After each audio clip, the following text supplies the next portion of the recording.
telespectadores do TV Saúde Rondônia. Estamos iniciando mais uma edição. Novamente, nosso entrevistado já prata da casa, ou melhor, ouro da casa, né? O Dr. Álvaro Galvão, que fez uma viagem à Índia, por incrível que pareça, de moto, né? E nessa viagem, algumas coisas surgiram. Então nós vamos dar como tema essa viagem à Índia, né, na Cordilheira do Himalaia, e vamos falar bastante sobre o mal da altitude. Qual a influência dela no organismo, quais as patologias, quais as doenças que pode causar e também as suas curas. Além, obviamente, de mostrar bastante da cultura da Índia. O programa vai ser muito bem ilustrado, né? E dessa forma, então, Dr. Álvaro Galvão, cirurgião vascular, formado pela Faculdade Federal de Ciências Médicas de Porto Alegre, diretor técnico do Day Hospital Center Clínica e tem título de especialista em cirurgia vascular. Detalhe importante, também motociclista. E essa é a maior prova. Então, nessa entrevista, antes de que nós possamos iniciar, nós vamos dispensar os blocos formais do programa TV Saúde, porque vai ser um negócio amplamente dinâmico, como é de característica do Dr. Álvaro Galvão, e vai ser um programa bem leve e bem interativo. E eu gostaria que o Dr. Álvaro Galvão cumprimentasse novamente os seus telespectadores. É um prazer novamente estar aqui e ter a oportunidade de estar conversando com os telespectadores do TV Saúde, ajudando a manter informado situações que não tão comuns, mas que podem servir de base para algumas situações de viagens a lugares mais altos.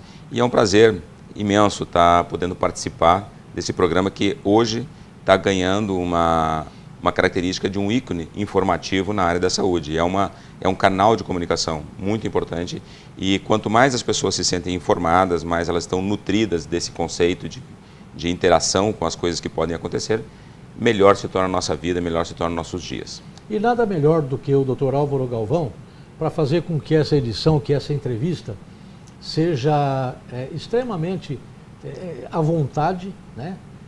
Com uma interação muito grande, fugindo daquele padrão rotineiro, né? De simplesmente início, meio e fim. Então é uma outra forma bem descontraída de informação que a gente quer levar, porque também como parte da saúde, conhecer um pouquinho do mundo, né, e de outras culturas é muito importante dentro da nossa área, dentro do nosso objetivo do TV Saúde. Dr. Álvaro, antes de iniciarmos então, eu peço licença para chamar o nosso breve intervalo comercial.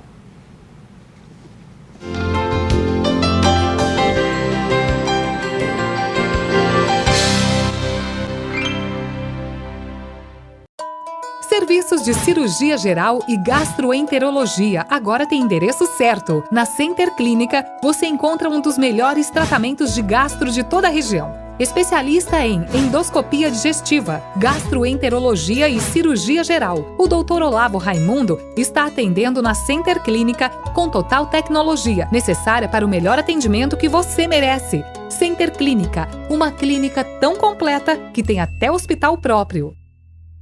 Pernas bonitas são fundamentais. E para isso, as mãos experientes e a tecnologia de ponta são primordiais para um tratamento de qualidade. Essas tecnologias permitem que os resultados sejam alcançados com maior assertividade, utilizando equipamento com realidade aumentada para ajudar no tratamento. Todos os tratamentos são minimamente invasivos, assim como os tratamentos com pequenas injeções da espuminha ou glicose. Além desses, também realizamos o tratamento com laser, uma grande arma no tratamento das varizes e vasinhos. Tratamento de varizes com o Dr. Álvaro Galvão, na Center Clínica. Day Hospital, pronto para lhe receber com toda a qualidade que você merece. Quartos, suítes com todo conforto para nossos pacientes. Estamos prontos com equipamentos de qualidade, estrutura de recuperação semi-intensiva completa e um centro cirúrgico preparado com profissionais capacitados. Nós pensamos sempre em você em todos os detalhes. DEI Hospital, Rua Mato Grosso, 1642, bairro Casa Preta. O Instituto de Hemodinâmica de Rondônia, INCOR, inicia suas atividades, utilizando procedimentos inovadores como neurointervencionismos, cateterismos, angioplastias coronarianas. Contamos com um angiógrafo de mais alta tecnologia disponível hoje no mundo e equipe de médicos multidisciplinares. Possui espaço moderno e próprio para a recuperação dos pacientes, com suporte de UTI e internação do Hospital HCR, priorizando segurança aos clínicos que confiam seus pacientes ao INCOR. O Laboratório Modelo atua com tradição, tecnologia e competência, oferecendo o que há de melhor em medicina diagnóstica, na área de análises clínicas, atendendo a diversos convênios, profissionais especializados e capacitados, além de equipamentos de última geração, que garantem diagnósticos rápidos e precisos. Acreditado pelo Programa Nacional de Controle de Qualidade. Laboratório Modelo, onde a sua confiança é o nosso melhor resultado. 3421-5091.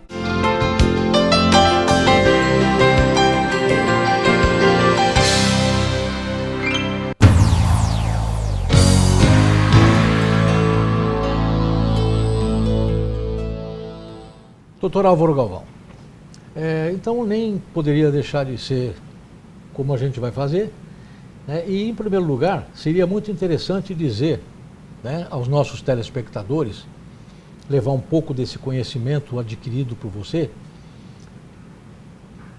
o que é considerado o mal da altitude, porque a gente conhece isso mais ou menos quando um time de futebol vai jogar no Peru, quando vai jogar em algum lugar que tem uma altitude acima do nível do mar, né?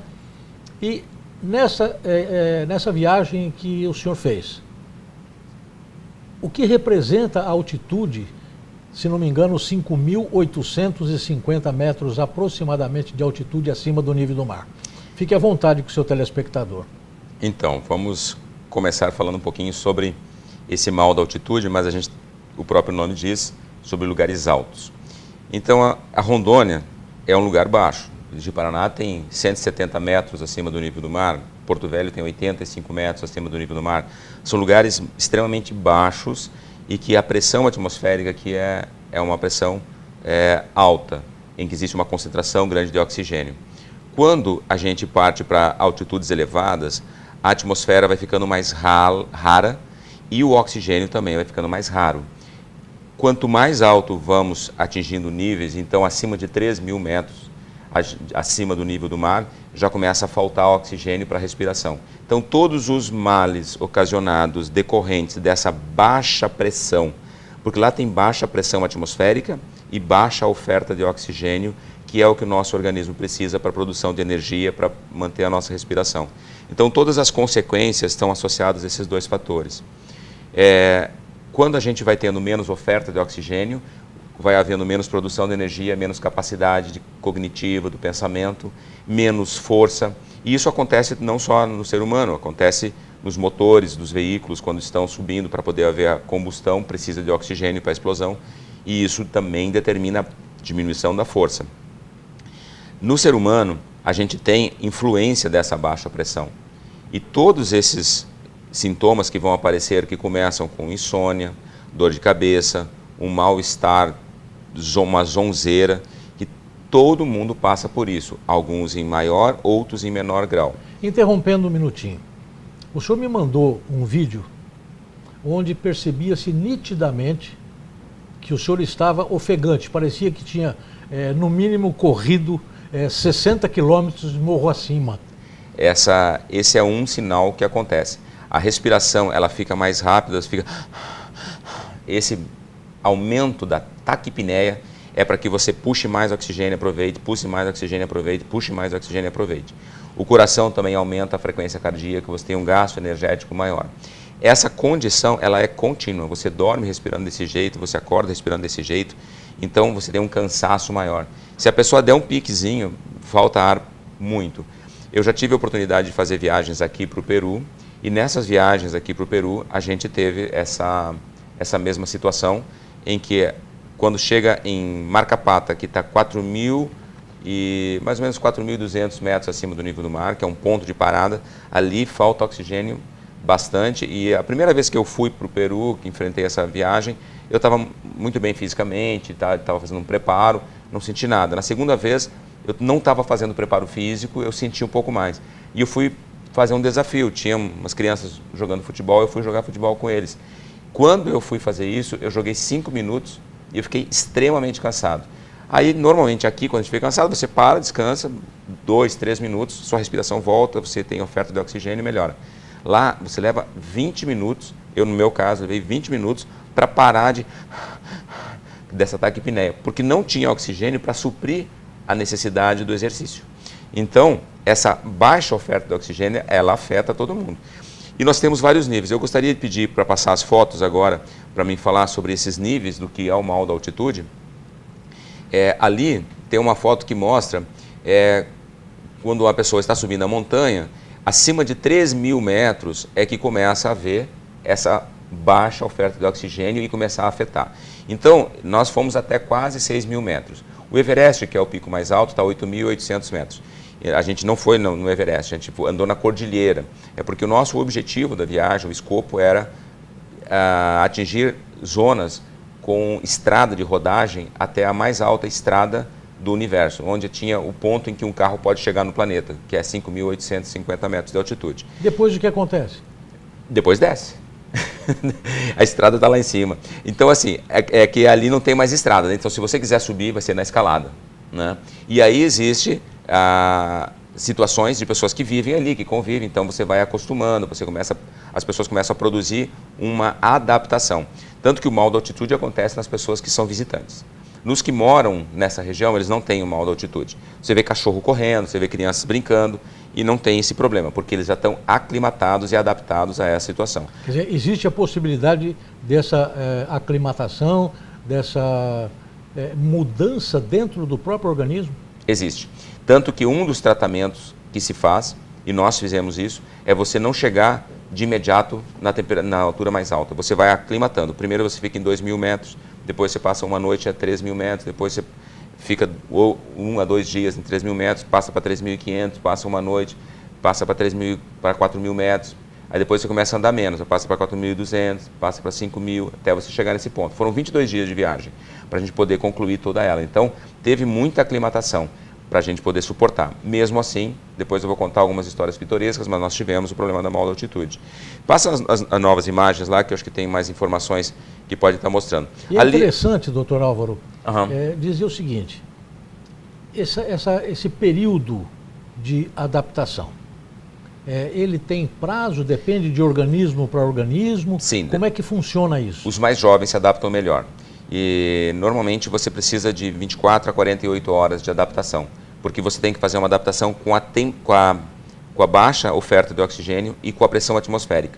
Se alguém já viajou para lugar de altas altitudes e viu como é que fica um pacote de batatinha que fica totalmente hermeticamente fechado, lá em cima ele fica cheio, quando você desce ele está fechado. Um vidro de shampoo de plástico, lá em cima ele fica estufado. Aqui ele fica baixo. Por quê? A pressão que tem dentro desses compartimentos, ela se torna muito diferente da pressão externa. Então, o shampoo, que é um plástico duro, ele fica estufado. Por quê? A pressão interna é pouca, mas ela é suficiente para empurrar esse shampoo que lá fora, esse vidro que lá fora está sem pressão. E a gravidade também sente? A gravidade não chega a sentir muito, não. Não. A gravidade ela é menos influenciada, né? Existem algumas diferenças, mas essas diferenças não estão relacionadas só à altitude, está relacionado também ao magnetismo das montanhas, por exemplo. Né? Lá nós tivemos a oportunidade de ver montanhas que... Muito, muito interessante isso, porque eu uso o exemplo de times de futebol que vão jogar em altitudes maiores do que as do Brasil, eles realmente precisam de um período de adaptação. Exatamente. Então é isso que o nosso telespectador conhece e sabe. Lá o cara sentiu muito cansaço, por quê? Porque ele estava numa altitude altamente superior às do Brasil. Então, por isso tem esse período de aclimatação. Então, por exemplo, Bogotá é um lugar que há uma grande diminuição da oferta de oxigênio. Então, os jogadores vão 3, 4 dias antes. Só para o senhor ter uma ideia, o maior centro de treinamento de ciclista do mundo é em Bogotá. Por quê? Se os ciclistas treinam num circuito com baixo oxigênio, com baixa pressão, quando eles vão para um circuito de alta pressão, eles têm oxigênio sobrando. Performance vai ser muito melhor. Muito maior. Então isso se torna uma forma de você ter mais resistência. Se lá em cima ele treina para aguentar meia hora, aqui embaixo ele vai aguentar 1h30 correndo de bicicleta. Passa a próxima imagem lá que eu queria mostrar sobre esses graus aí. Nós temos o primeiro sintoma do mal da altitude, que nós estamos voltando ao assunto do foco da primeira parte da entrevista. Eu até interromper. Ele é baseado nesses sintomas, nesse mal-estar. Existem mais 2 outros problemas que podem acontecer, não tão comuns, mas que é o edema pulmonar, que aparece a possibilidade da pessoa começar a ter perda de líquido para dentro do pulmão, começa com uma rouquidão, às vezes gospe um líquido róseo, começa a faltar ar, fica muito ofegante, a ponta dos dedos e os lábios começam a ficar roxos, porque existe baixa oferta de oxigênio. E quando isso vai se agravando, existe um terceiro estágio, que é o edema cerebral, porque como existe uma baixa pressão atmosférica e isso vai se agravando, vai começando a perder líquido para fora dos vasos no cérebro, e a pessoa vai ficando torporosa, como se estivesse bêbada, perde o equilíbrio, pode cair e pode ter a consequência da morte. Aí existem os tratamentos, daqui a pouco nós vamos entrar, mas esses são os estágios. No estágio do mal da altitude também existem os problemas relacionados à diarreia, que está relacionado à falta de oxigênio, baixa motilidade do intestino, mas na Índia com peculiaridade através da alimentação, que é muito diferente, e da facilidade de contaminação, que o nosso organismo não está adaptado a essas bactérias e não tem condições de se defender. Então, naturalmente, quase todas as pessoas que vão para a altitude enfrentam diarreia e dor de cabeça. Se ficar gripado, então, se tiver uma pneumonia, tem que voltar. É uma situação bem delicada. Os alpinistas passam por isso porque eles vão a altitudes muito mais elevadas ainda. Então, e eles enfrentam muito mais frio, ficam muito mais tempo. Os alpinistas, eles enfrentam o problema do edema pulmonar e podem morrer. Muitas pessoas morrem. No caso da diarreia,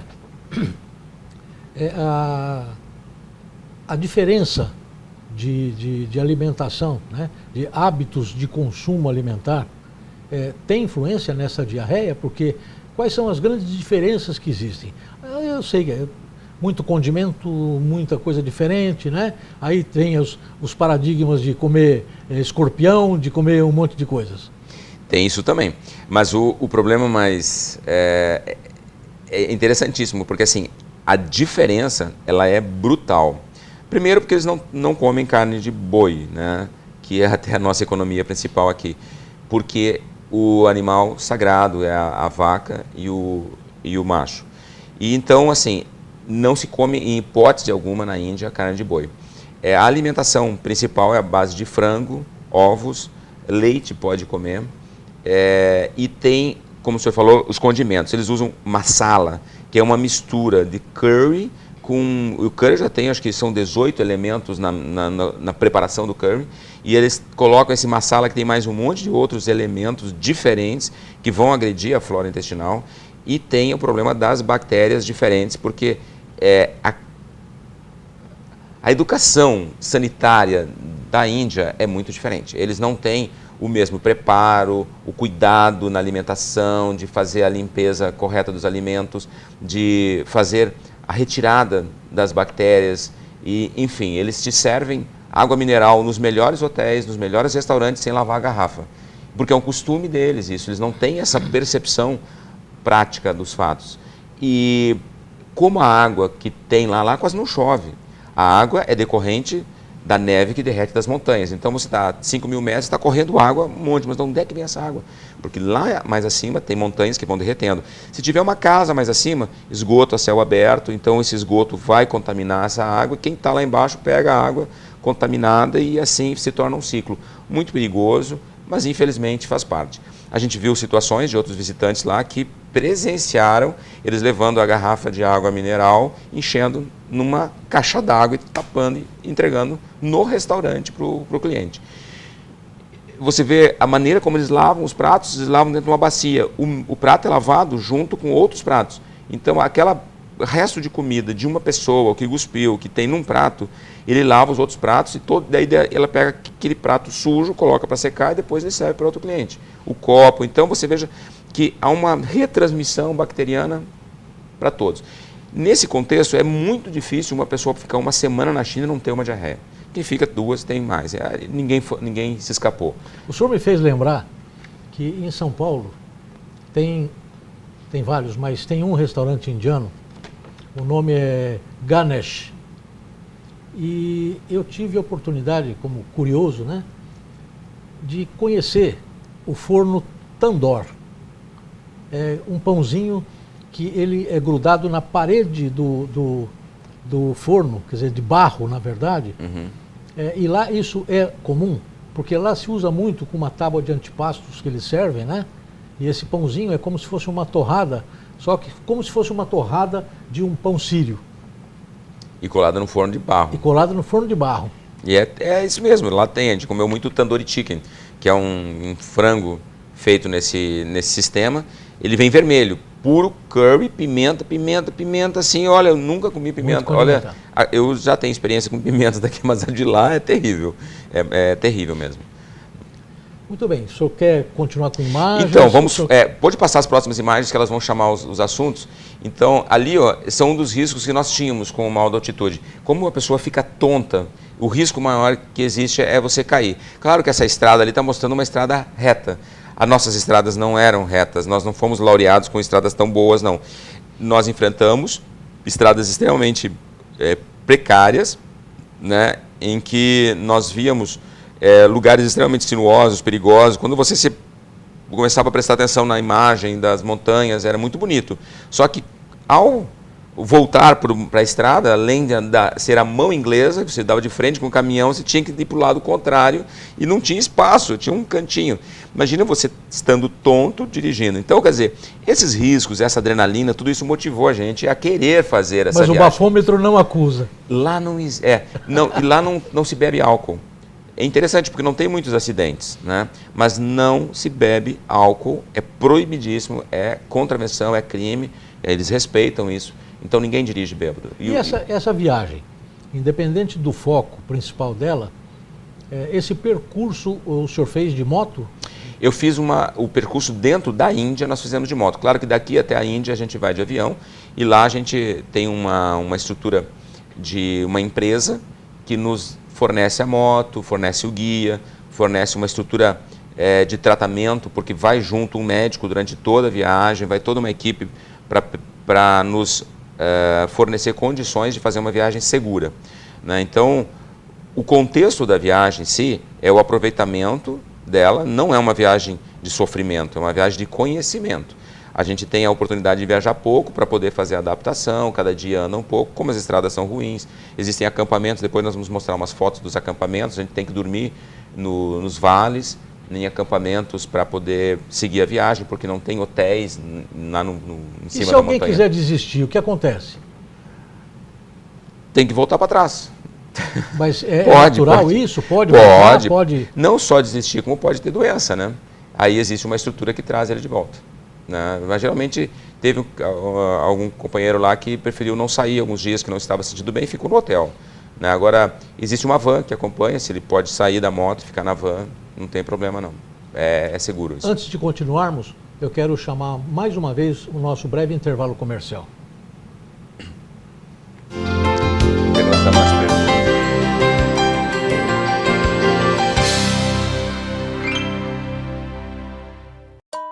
Serviços de cirurgia geral e gastroenterologia agora tem endereço certo. Na Center Clínica, você encontra um dos melhores tratamentos de gastro de toda a região. Especialista em endoscopia digestiva, gastroenterologia e cirurgia geral, o Dr. Olavo Raimundo está atendendo na Center Clínica com total tecnologia, necessária para o melhor atendimento que você merece. Center Clínica, uma clínica tão completa que tem até hospital próprio. Pernas bonitas são fundamentais. E para isso, as mãos experientes e a tecnologia de ponta são primordiais para um tratamento de qualidade. Essas tecnologias permitem que os resultados sejam alcançados com maior assertividade, utilizando equipamento com realidade aumentada para ajudar no tratamento. Todos os tratamentos são minimamente invasivos, assim como os tratamentos com pequenas injeções da espuminha ou glicose. Além desses, também realizamos o tratamento com laser. uma grande arma no tratamento das varizes e vasinhos. Tratamento de varizes com o Dr. Álvaro Galvão, na Center Clínica. Day Hospital, pronto para lhe receber com toda a qualidade que você merece. Quartos, suítes com todo conforto para nossos pacientes. Estamos prontos com equipamentos de qualidade, estrutura de recuperação semi-intensiva completa e um centro cirúrgico preparado com profissionais capacitados. Nós pensamos sempre em você em todos os detalhes. Day Hospital, Rua Mato Grosso, 1642, bairro Casa Preta. O Instituto de Hemodinâmica de Rondônia, INCOR, inicia suas atividades, utilizando procedimentos inovadores como neurointervencionismos, cateterismos, angioplastias coronarianas. Contamos com um angiógrafo de mais alta tecnologia disponível hoje no mundo e equipe de médicos multidisciplinares. Possui espaço moderno e próprio para a recuperação dos pacientes, com suporte de UTI e internação do Hospital HCR, priorizando segurança aos clínicos que confiam seus pacientes ao INCOR. O Laboratório Modelo atua com tradição, tecnologia e competência, oferecendo o que há de melhor em medicina diagnóstica na área de análises clínicas, atendendo a diversos convênios, profissionais especializados e capacitados, além de equipamentos de última geração que garantem diagnósticos rápidos e precisos. Acreditado pelo Programa Nacional de Controle de Qualidade. Laboratório Modelo, onde a sua confiança é o nosso melhor resultado. 3421-5091.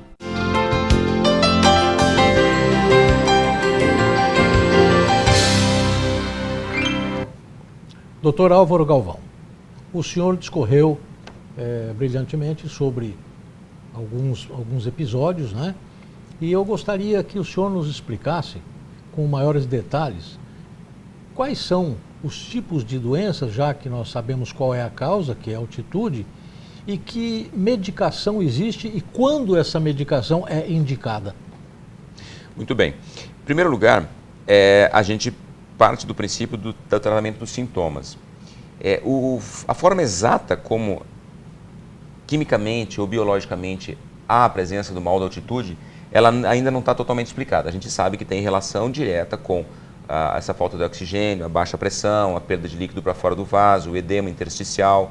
Então, os primeiros medicamentos, quando a pessoa está chegando na região alta, é tratar os sintomas, a dor de cabeça, tentar usar medicamentos como aspirina, ibuprofeno, são medicamentos simples. É claro que isso aqui não é uma receita, isso são só comentários relacionados a essa situação. Existe um medicamento que ele é muito comum, que é a acetazolamida, o nome da droga, o nome comercial é Diamox.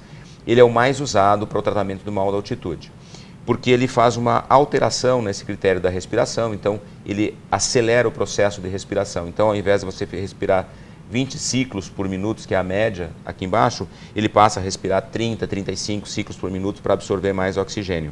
E ele diminui bastante os sintomas, só que ele tem um efeito diurético. E esse efeito diurético perde muito líquido, também ajuda a não reter líquido fora do vaso e diminuir a chance do edema. É usado, então, muito líquido. A pessoa tem que tomar muita água nesse período em que está usando essas medicações. O ideal é começar essa medicação alguns dias antes. Quem tem experiência, os alpinistas começam a tomar essa medicação uma semana antes de subir para as altitudes, porque ele já começa a trabalhar a adaptação dele e a medicação já começa a fazer o efeito. Que quando o sintoma apareceu, você vai com a medicação, o efeito já não é mais o mesmo. Então, é importante já fazer o uso antecipado. Existem medicamentos vasodilatadores, como é o caso da nifedipina, que é usado na situação dos edemas pulmonares. E existem a dexametasona, que é um corticoide, é um esteroide, tem que ser usado com muita cautela. Ele também é usado no edema pulmonar e muito usado no edema cerebral. Os alpinistas, todos, andam com dexametasona num estojo injetável, porque se eles caem em algum lugar, se eles demoram para ser resgatados, eles ficam muito tempo parados, muito frio, a dexametasona evita, juntamente com a nifedipina, o edema pulmonar, o edema cerebral e a necrose dos tecidos distais, porque o alpinista, se ele fica muito tempo, congela os dedos. Então, tu imagina uma temperatura muito alta, assim, de menos 10, menos 30 graus centígrados, e isso leva ao congelamento dos vasos e destruição dos tecidos. Por isso que essas drogas são usadas. O alpinismo é um esporte extremamente delicado, que para as pessoas fazerem tem que ter extrema preparo, conhecimento técnico, conhecimento científico para estar subindo essas altitudes. Doutor Álvaro, o senhor disse sobre os medicamentos, né? E disse dos cuidados que deve tomar. Lá, o senhor era médico por acaso, né?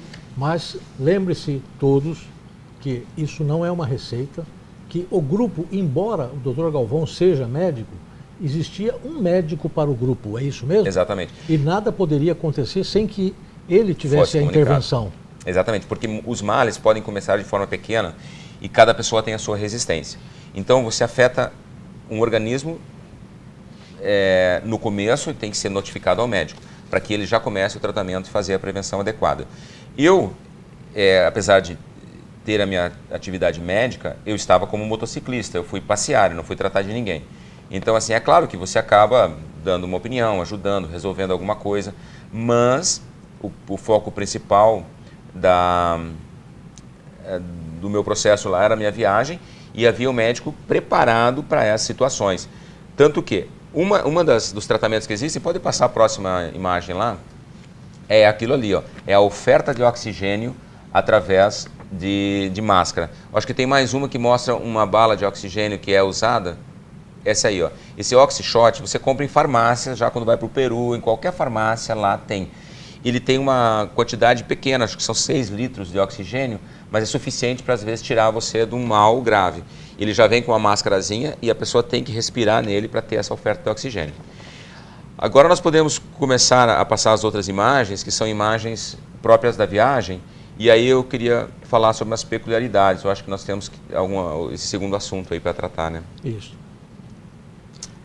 Essas imagens vão passando, nós vamos estar aqui conversando, seu Ricardo, e o senhor havia me perguntado anteriormente sobre como é que é a apresentação da Índia, esse país diferente, curioso, mas milenar. A Índia é uma das mais antigas civilizações da humanidade, junto com os persas. Eles são os precursores da nossa humanidade. Então, o nível de informação, de respeito que a gente tem por essa civilização é muito grande. E eles têm peculiaridades. Vamos comentar um pouco sobre a religião deles, né? A Índia é um país de diversidades. Para ter uma ideia, eles têm 1/7 da população do mundo. É 1 bilhão e 25 milhões de pessoas. 1/7 da população do mundo está lá. A cidade de Nova Delhi, onde nós chegamos, tinha 25 milhões de pessoas, mais ou menos. Por quê? É impossível contar as pessoas da Índia. Não tem como, porque muitas pessoas, chegam a mais de 15% da população, mora nas ruas. Onde a gente vê aqui no Brasil, zonas pobres, a gente conhece a pobreza. Mas lá, a gente teve a oportunidade de ver a miséria. É uma coisa diferente demais, assim, são conceitos diferentes de pessoas que sofrem muito, que vivem na rua, mas que não são infelizes por aquilo. É interessante, porque eles têm uma informação de que aquilo que eles estão passando, esse período de vida que está acontecendo no presente, é uma passagem temporária de sofrimento e de aprendizado, mas que não faz parte do contexto de toda a vida espiritual deles. Então, esse momento que eles vivem, aquilo ali é a foto do Lotus Templos, porque fala de todas as religiões, é como se fosse um templo ecumênico, esse outro é o Taj Mahal. O componente religioso da Índia tem 18 religiões oficiais. Minto, tem 18 línguas oficiais.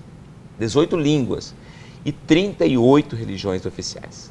Ou seja, as crenças são muito respeitadas, todos se respeitam muito, né? A gente viu os hinduístas, os budistas, os sikhs, judeus, muçulmanos, tem cristãos. Então, tem pessoas das mais diversas características, culturas e religiões, e todos se respeitam. Que esse foi um dos focos do Taj Mahal, né? O Taj Mahal, conhecido como o Templo do Amor, olha, uma vaca na rua lá, ó. Ela é sagrada, é verdade, ela anda na rua mesmo. O que acontece? O Taj Mahal foi o templo construído por um imperador para a sua amada. tudo aquilo, todo aquele grande templo lindo, maravilhoso, que levou 22 anos para ser construído, precisou de 20 mil pessoas para guardar o corpo da mulher. E depois que ela morreu, ele ficou vivo mais alguns anos e o filho dele, o príncipe Shah Jahan, pediu para enterrar também o corpo dele junto. Então tem 2 corpos lá, só.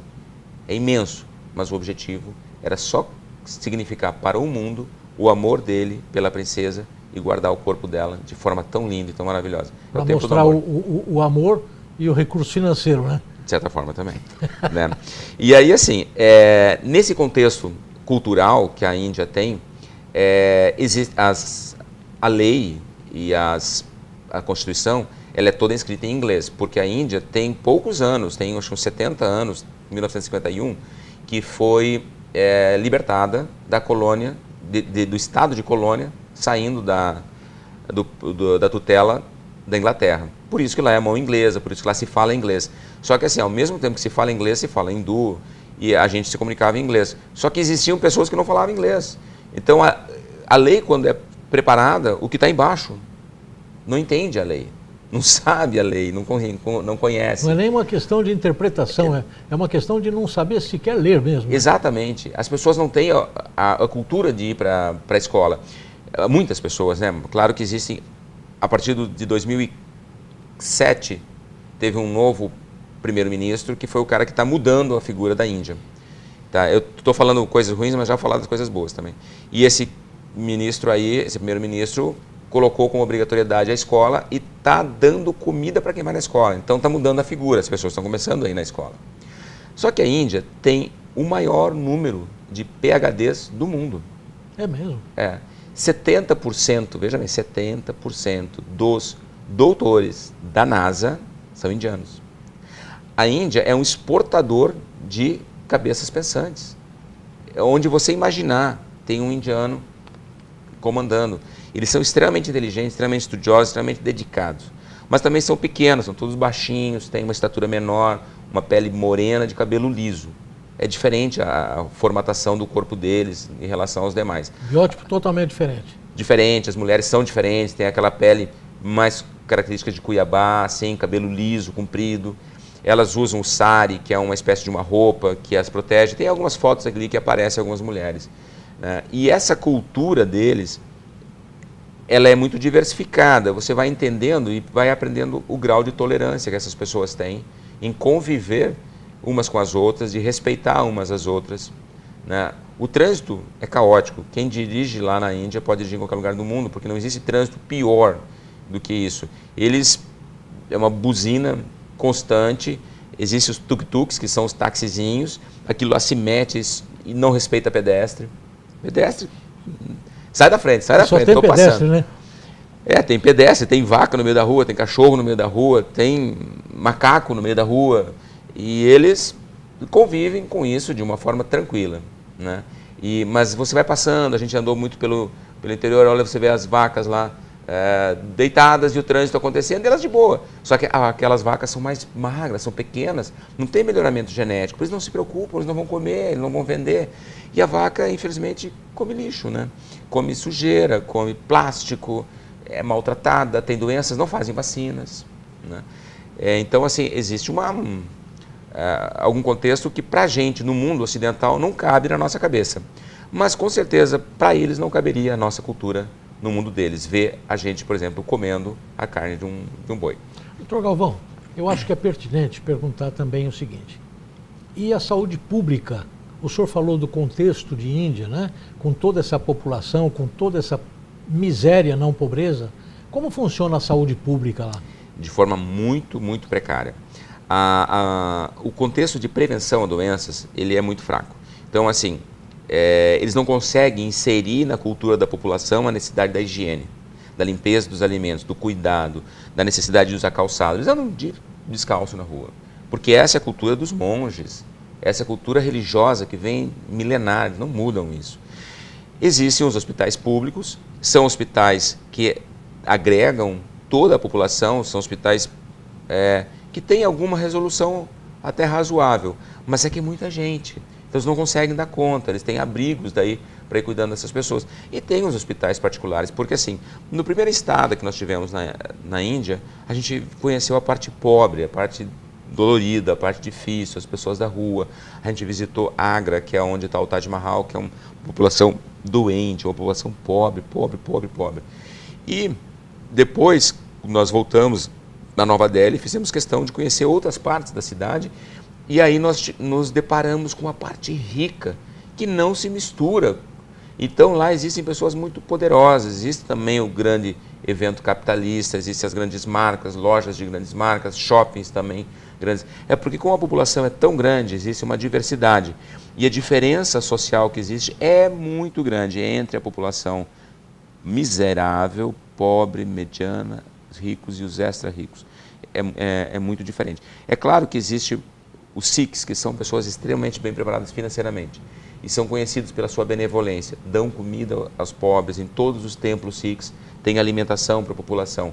Eles são, onde você vê um Sikh, que é aqueles caras que andam com turbante, você vê uma pessoa rica. Mas isso é cultural? É cultural. Ou é porque tem medo de uma possível invasão, ou é por medo, propriamente dito? Em relação à alimentação do alimentação. povo? Eu vou alimentar porque eu tenho, senão eles vêm me tomar. Não, é cultural. É cultural mesmo? Não, eles não têm medo, porque as pessoas se respeitam. Eles sentem assim, eu sou pobre, eu sou miserável, mas eu sou assim porque eu era para ser assim mesmo. Eu nasci para ser assim. E eu peço licença ao senhor para chamar novamente o nosso breve intervalo comercial.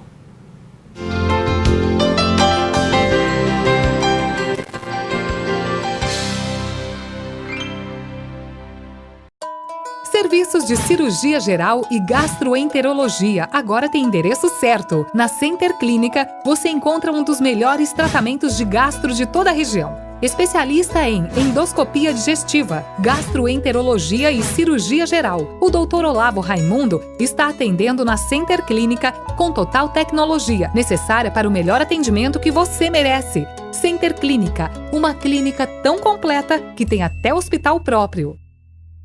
Pernas bonitas são fundamentais. E para isso, as mãos experientes e a tecnologia de ponta são primordiais para um tratamento de qualidade. Essas tecnologias permitem que os resultados sejam alcançados com maior assertividade, utilizando equipamento com realidade aumentada para ajudar no tratamento. Todos os tratamentos são minimamente invasivos, assim como os tratamentos com pequenas injeções da espuminha ou glicose. Além desses, também realizamos o tratamento com laser, uma grande arma no tratamento das varizes e vasinhos. Tratamento de varizes com o Dr. Álvaro Galvão, na Center Clínica. Day Hospital, pronto para lhe receber com toda a qualidade que você merece. Quartos, suítes com todo conforto para nossos pacientes. Estamos prontos com equipamentos de qualidade, estrutura de recuperação semi-intensiva completa e um centro cirúrgico preparado com profissionais capacitados. Nós pensamos sempre em você em todos os detalhes. Day Hospital, Rua Mato Grosso, 1642, bairro Casa Preta. O Instituto de Hemodinâmica de Rondônia, INCOR, inicia suas atividades, utilizando procedimentos inovadores como neurointervencionismos, cateterismos, angioplastias coronarianas. Contamos com um angiógrafo de mais alta tecnologia disponível hoje no mundo e equipe de médicos multidisciplinares. Possui espaço moderno e próprio para a recuperação dos pacientes, com suporte de UTI e internação do Hospital HCR, priorizando segurança aos clínicos que confiam seus pacientes ao INCOR. O Laboratório Modelo atua com tradição, tecnologia e competência, oferecendo o que há de melhor em medicina diagnóstica, na área de análises clínicas, atendendo a diversos convênios, profissionais especializados e capacitados, além de equipamentos de última geração, que garantem diagnósticos rápidos e precisos, acreditado pelo Programa Nacional de Controle de Qualidade. Laboratório Modelo, onde a sua confiança é o nosso melhor resultado. 3421-5091.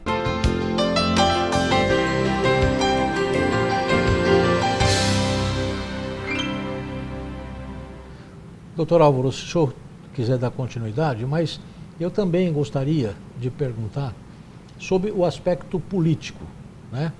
Já que as fronteiras, né, especialmente a Índia, como é que funciona a parte política, como é que isso é visto num contexto global, num país de quantos milhões? 25 milhões? 1 bilhão. 1 bilhão de pessoas, e né? 25 milhões. A Índia, ela, por toda essa diversidade que ela tem, ela é um país muito grande. Ela tem uma estrutura de governo relativamente semelhante aos outros países, onde existe o primeiro-ministro, existe o presidente, quem manda realmente é o primeiro-ministro, existe o Congresso Nacional e as decisões todas são passadas pelo Congresso, e o primeiro-ministro também, quando tem que tomar uma decisão maior, passa pelo Congresso, mas o primeiro-ministro ele representa mesmo, ele é a cópia fiel da Inglaterra, porque na verdade a cultura inglesa influenciou tudo, então é exatamente a mesma cultura da inglesa. A Constituição da Índia é uma cópia da Constituição inglesa. Adaptaram algumas coisas por causa das religiões, mas é exatamente o mesmo segmento. Então, assim, o que muda, que está acontecendo na Índia nesse momento, são os seus conflitos de terra. Nós, porque fomos visitar a Cordilheira do Himalaia, que atravessa 7 países, ela é muito grande, ela está no norte da Índia. E para a gente subir lá no norte da Índia, a gente fica na divisa, a 30 quilômetros da China. A China tomou conta do Nepal tem uns 10 anos, foi 2007, que a China invadiu o Nepal extremamente pacífico, saiu, não tinha exército, o Nepal prega a paz, são só monges budistas. E eles saíram, ficaram como refugiados dentro da Índia e alguns outros países, e a China assumiu, colou no Paquistão, e o Paquistão e a China são aliados e ameaçam muito a Índia. Mas a Índia ela é poderosa, ela é uma economia muito forte, ela está entre as 10 maiores economias do mundo, teve um dos maiores PIBs de crescimento nos últimos anos, então eles têm uma produção muito grande também. Mas não tem a Lava Jato? Olha, se tiver, lá corta a mão. Eles são um pouco mais ríspidos com a lei. Existe uma rigorosidade muito intensa em relação à lei. Tanto que as pessoas têm muito medo de fazer qualquer coisa, não roubam, álcool é proibido. O único problema, assim, que ainda não conseguiu se controlar muito bem são estupros, mas quando a população pega alguém que estuprou, mata. A própria população faz isso. Então, existe esse contexto. Só para ter uma ideia, falar um pouquinho, casamento lá não é feito porque a pessoa tem interesse um no outro, e sim por mapa astral. Então, o sacerdote faz uma mapa astral, identifica as características, daí faz outro mapa astral, daí vem aqui, esse aqui tem que casar com essa aqui, pronto, acabou. Índice de separação, mínimo, um dos menores do mundo. Menores índices de divórcio do mundo. Com relação a essa questão... Consequentemente, de infidelidade. Sim, as pessoas têm um outro... É o conceito religioso. É outro mundo, é outra visão. Na parte norte, a gente enfrentou, viu muitas operações militares. Cidades do norte da Índia vivem em volta do contexto militar, do exército. Era caminhões e caminhões e caminhões e caminhões do exército, e militares. A gente, nossa, parece que estamos num sistema de guerra, mas eles estão ali para proteger essas fronteiras, porque a China é uma constante ameaça. Tanto que a gente teve no Lago Pagong, esse é o ponto mais alto da Terra onde se chega de algum veículo, é Khardungla, esse lugar, 5.850 metros de altitude acima do nível do mar. E aqueles ali os acampamentos que nós ficamos, e esses acampamentos, e esse Lago Pagong, o que a gente está vendo ali é a China, do lado de cá é a Índia, do lado de lá é a China. Um dia depois que nós saímos de lá, teve um conflito entre soldados chineses e indianos. Um conflito pequeno, não houve nenhuma animosidade maior, mas teve um conflito, trocaram alguns tirinhos lá, mas tudo bem. O medo é da invasão. Por quê? Porque apesar de ser uma zona que não tem produção, ela é estratégica, porque ali tem uma grande reserva de água. A gente imagina, como é que tem água lá na montanha? O Nepal é a maior reserva de água do planeta, né? O Nepal já nem existe mais, porque ali toda a evaporação do mundo vai andando, vai para lá, para nas montanhas e derrete. Então é a água potável que eles têm. Essa viagem, então, ela serviu como fonte cultural, de conhecimento e de aprendizado muito grande sobre o que é o Oriente. Então não é só um país qualquer, a Índia é um país de informações milenares, tem técnicas diferentes, a maneira de ver a medicina, a maneira de ver o mundo, a maneira de ver a religião, a maneira de ver a vida. E se a gente for avaliar, não tem como você dizer ele está errado ou nós estamos certos ou vice-versa. Quando se parte de princípios diferentes, você compreende o que está acontecendo. Culturalmente, a influência é grande demais, né? Muito grande, né? Doutor Álvaro, felizmente e infelizmente, né, a nossa 1 hora de programa está esgotada, né? Uma pena, porque nós poderíamos dizer muito mais coisas, quer dizer, o senhor poderia dizer muito mais coisas, né? Eu teria algumas coisas para falar, por exemplo, do Tibete, mas a cultura é mais ou menos a mesma. E, dessa forma, eu peço ao senhor que faça suas considerações finais e que se despeça do seu telespectador. Muito obrigado, senhor Ricardo. Olha, eu agradeço pela oportunidade, mais uma vez, de ter estado aqui com vocês, com todos os telespectadores, trazendo mais informações, mostrando um pouco do conhecimento que a gente vai adquirindo ao longo da vida. Eu acho que tudo isso que a gente vem fazendo vai amadurecendo a nossa condição humana e vai nos transformando em pessoas com mais humanismo, com mais capacidade de olhar o seu semelhante de uma forma respeitosa. E essa viagem, com certeza, me trouxe essa fundamentação. E trazer essa informação aqui é, para mim, um grande prazer, principalmente dentro do seu programa, que tem cada vez alavancado mais esses conhecimentos aí. Muito obrigado mesmo, é um prazer imenso. A Rede TV e eu é que agradecemos, né, a sua boa vontade, a sua costumeira boa vontade, né? E só lembrando, porque não tem realmente quem não conheça, mas o Dr. Álvaro Galvão é médico titular do Day Hospital Center Clínica, na Avenida Transcontinental 1022C, esquina com a Rua Mato Grosso. E atende pelos telefones 3423-3337 e 98111-7425. E não deixem de visitar o novo site da Center Clínica, que é www.centerclinica.com.br, um site extremamente interativo e que vale a pena conhecer. Então, assim sendo, eu agradeço novamente a sua presença e também em nome da Rede TV. E em nome de Jesus encerramos mais essa edição do TV Saúde Rondônia.